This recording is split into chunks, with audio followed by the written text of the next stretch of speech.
আগামীকাল ঈদ উপলক্ষে রাজধানী ঢাকা সড়কগুলো একদমই কিন্তু আসলে ফাঁকা। কারণ হিসেবে বলা যায় যে রাজধানী ঢাকা ছেড়েছে কিন্তু অধিকাংশ অনেক মানুষ আসলে রাজধানী ঢাকা ছেড়েছে, গ্রামের বাড়ি গিয়েছে পরিবার স্বজনদের নিয়ে ঈদ করতে। তবে এই সড়কগুলো ফাঁকা থাকলেও আসলে বড় একটি অংশ এখনও কিন্তু কুরবানির পশুর হাটগুলোতে কিন্তু মানুষের ভিড় এখনও রয়েছে। শেষ সময়ে কুরবানির পশু কিনতে কুরবানির যে মাছগুলো রয়েছে সেই বাজারগুলোতে কিন্তু আসলে ভিড় করছে নগরবাসী, যারা ঢাকা ঈদ করবেন এবং ঢাকা ঈদ করবার জন্য যারা ঢাকায় ঈদ করবেন এবং তারা কিন্তু আসলে সেই ঈদের শেষ সময়ে এসে কুরবানির পশু কিনতে কিন্তু হাটগুলোতে কিন্তু ভিড় করছে। এবং সেই হাটগুলোর ভিড় করার কারণে কিন্তু যদি বলা যায় সড়ক ফাঁকা থাকলেও তেমন কোনো গণপরিবহন কিন্তু খুব অল্প সংখ্যক গণপরিবহন চলছে। যেমনটি স্বাভাবিক সময়ে এই জায়গাটি কিন্তু এক ধরনের যানজট লেগেই থাকতো, কিন্তু আজ কিন্তু তেমন কোনো পরিস্থিতি নেই। ঢিলাঢালাভাবে কিন্তু আসলে সড়কে গাড়ি ঘোড়া চলছে, গণপরিবহনের সংখ্যা কমেছে।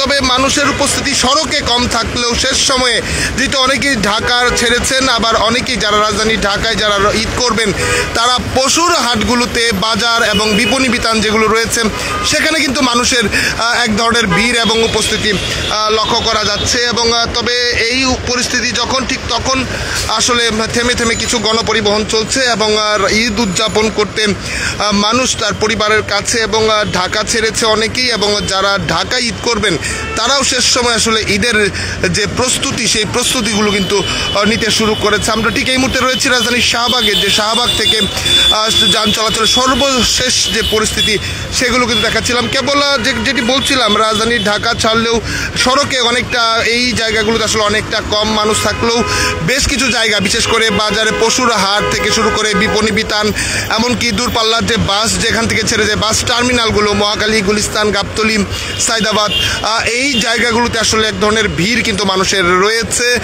এবং সেখানে এখনও শেষ সময়ে বাড়ি ফেরার জন্য কিন্তু আসলে রাজধানী ঢাকা যাচ্ছে অনেকেই, যে কারণে অভ্যন্তরীণ যে সড়কগুলো রয়েছে রাজধানী ঢাকার ভেতরের অভ্যন্তরীণ সড়কগুলোতে কিন্তু মানুষের পদচারণা এবং যান চলাচল অনেকটাই আসলে সীমিত হয়েছে। কারণ ঈদ উদযাপনের জন্য শেষ সময়ে বাড়ি ফিরছে এবং নগরে যারা ঈদ করবেন তারা কিন্তু বিপণী বিতানগুলো থেকে শুরু করে পশুর হাট এবং কাঁচা বাজার যেগুলো রয়েছে, যেহেতু ঈদ স্বাভাবিকভাবেই অনেক সময় বাজারগুলো আসলে সেরকমভাবে থাকবে না এবং বন্ধ থাকবে, সে কারণে আগেই আসলে মানুষ বাজারমুখী হয়েছে এবং ঈদের আয়োজন সম্পন্ন করতে সর্বশেষ যে প্রস্তুতি সেটি কিন্তু তারা গ্রহণ করছে। রাজধানী ঢাকার শাহবাগ থেকে জানাচ্ছিলাম এবং এই চিত্র পুরো ঢাকা জুড়ে আমরা বেশ কিছু জায়গা ঘুরেছি, তেজগাঁ, গুলিস্তান থেকে শুরু করে স্বাভাবিক যে পল্টন, স্বাভাবিক যে সড়কের যান চলাচল সেটি একদমই কিন্তু স্বাভাবিক যদি বলা যায় একদমই কিন্তু অল্প সংখ্যকে নেমে এসেছে, গণপরিবহন তেমন নেই। তবে যেমনটি বলছিলাম আপনারা নিজেরাও দেখছেন কিন্তু আসলে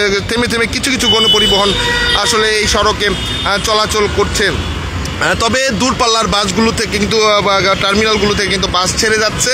এছাড়া পশুর হাট, বিপণী বিতানগুলো কিন্তু নগরবাসী যারা ঢাকা ঈদ করছেন তারা কিন্তু আসলে সেখানে ভিড় করছে। দর্শক, এই ছিল রাজধানী ঢাকার শাহবাগ থেকে সড়ক যান চলাচলের সর্বশেষ পরিস্থিতি। পরবর্তী আপডেট পেতে দেশ রূপান্তরের সঙ্গেই থাকুন।